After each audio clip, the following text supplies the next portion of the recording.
పిత పుత్ర పవిత్ర ఆత్మనామమున ఆమేన్.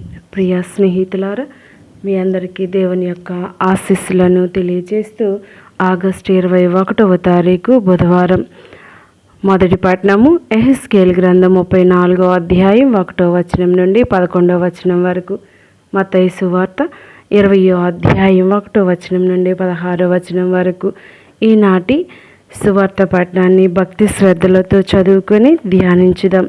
దయగల దేవుడు మన యొక్క హృదయాన్ని తాకి ఆయన యొక్క వాక్యాన్ని మన హృదయంలో ఫలింపచేయుదురుగాక. ఆమేన్. పరలోక రాజ్యము ఈ ఉపమానమును పోలి ఉన్నది. ఒక యజమానుడు తన ద్రాక్ష తోటలో పనిచేయుటకు పనివార్లకై ప్రాతకాలమున బయలుదేరెను. అతడు రోజునకు 1 దినారం చొప్పున ఇచ్చేదనని కూలీలతో ఒప్పందము చేసుకొనెను. వారిని తన తోటకు పంపెను. తిరిగి ఆ యజమానుడు 9 గంటల సమయమున బయటకు వెళ్ళి అంగడి వీధిలో పని కొరకు వేచియున్న కొందరిని చూచి, మీరు నా తోటకు వెళ్ళి పనిచేయుడు, తగిన వేతనం ఇచ్చేదను అనెను. వారు అట్లే వెళ్ళిరి. తిరిగి 12 గంటలకు మరలా 3 గంటలకు ఆ యజమానుడు అట్లే మరికొందరు పనివారిని పంపెను. రమారమి 5 గంటల సమయంలో వెళ్ళి సంత వీధిలో ఇంకను నిలిచియున్న వారిని చూచి, మీరు రోజంతా పనిపాట్లు లేక ఎలా ఇచ్చట నిలిచియున్నారు అని ప్రశ్నించెను. మమ్మెవ్వరూ కూలికి పిలవలేదు కనుక మేమిచ్చట నుంటిమి అని వారు ప్రత్యుత్తరమిచ్చిరి. అంతటా ఆ యజమానుడు, అట్లయినా మీరు కూడా నా ద్రాక్ష తోటలో పనిచేయుటకు వెళ్ళుడు అనెను. సాయంత్రమున ఆ యజమానుడు తన గృహ నిర్వాహకునితో ద్రాక్ష తోటలో పనిచేసిన వారిని పిలిచి, చివరన వచ్చిన వారితో ప్రారంభించి తొలుత వచ్చిన వారి వరకు వారి వారి కూలినిమ్ము అనెను. కావున 5 గంటలకు పనిలో ప్రవేశించిన వారికి తలా 1 దినారం లభించెను.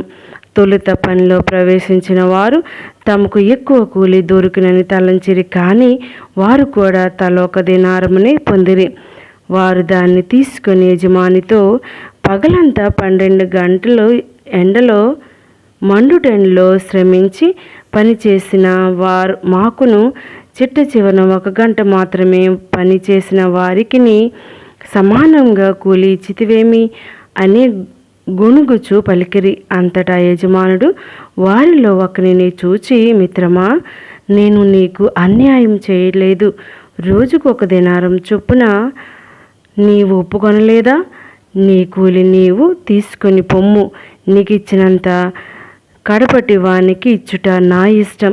నా ధనమును నా ఇష్టం వచ్చినట్లు వెచ్చించుకున్న అధికారము నాకు లేదా?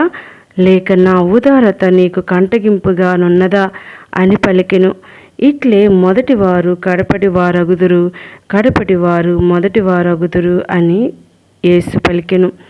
ప్రియ స్నేహితులారా, మరి ఈనాటి వాక్యం మనతో ఏమని ఉంది అని మనం ధ్యానిస్తే, ప్రభు మనతో మాట్లాడుతున్న ముఖ్య విషయాలు ధ్యానించుదాం. ధ్యానం: ప్రభు తోటలో పనిచేద్దాం, పరలోక ఫలం పొందుదాం. నేటి సువార్తలో యేసు ఒక ద్రాక్ష తోట, అందులో కూలీల ఆలోచన సరళి గురించి హెచ్చరిస్తూ పంటను సకాలంలో యజమానికి అందించు నమ్మకమైన సేవకుల గురించి మాట్లాడుతూ ఉన్నాడు. ద్రాక్ష తోట యజమాని స్వంతం, సేవకులు కేవలం కౌలుదారులు మాత్రమే, వారికి వారసత్వం లేదు అని ప్రభు మనతో పలుకుతూ ఉన్నారు. ఎంత పని చేసినా వారు కేవలం జీతమునకు మాత్రమే అర్హులు, అంతేకాని వారు యజమానులు కాలేరు. ఇక్కడ మనకు అర్థమవుతూ ఉన్నది ఏమిటి అంటే, ప్రభు అనేక మార్లు వారిని పిలుస్తూనే ఉన్నారు. మరి ఆయన పిలుపును అంగీకరించి వచ్చిన వారికి ప్రభు తగినంత దినారంను ఇచ్చి పంపటం మనం చూస్తూ ఉన్నాం. అంటే ప్రతి ఒక్క మనిషికి తన జీవితంలో బాల్యంలో కావలసినటువంటి వరాలను దేవుడు ఇస్తూ ఉన్నారు. మరి మధ్యలో యవ్వనంలో పొందుతున్నటువంటి అనుభూతిని గురించి దేవుడు వరాలు ఇస్తూ ఉన్నారు.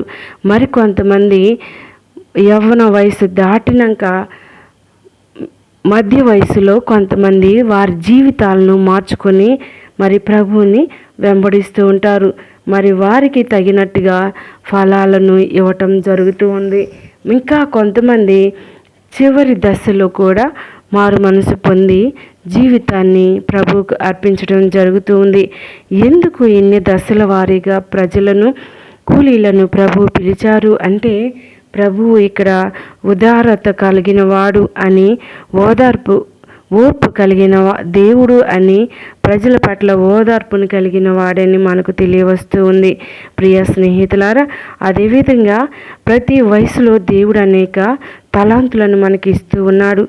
ఆ తలాంతులను ఆయనకే చెందాలని ఈ వాక్యం సెలవిస్తూ ఉంది. అంతేకాదు, దశల వారీగా అనేక రకాలుగా ప్రభు మనకు అవకాశాలు ఇస్తూ జీవితాన్ని మార్చుకోమని మనకు ప్రభు ఈనాటి సువార్త ద్వారా నేర్పిస్తూ ఉన్నారు. పశ్చాత్తాప హృదయంతో ప్రభువుని తెలుసుకుందాం. ప్రభు యొక్క వాక్యాన్ని చదివి మన జీవితాలను మార్చుకొని దేవునికి బిడ్డలుగా జీవించుదాం. దయగల దేవుడు తన రాజ్యంలో మనలను కూడా ఉపయోగించుకుందురుగాక. ఆమేన్. పితా, పుత్ర, పవిత్ర ఆత్మ నామమున ఆమేన్.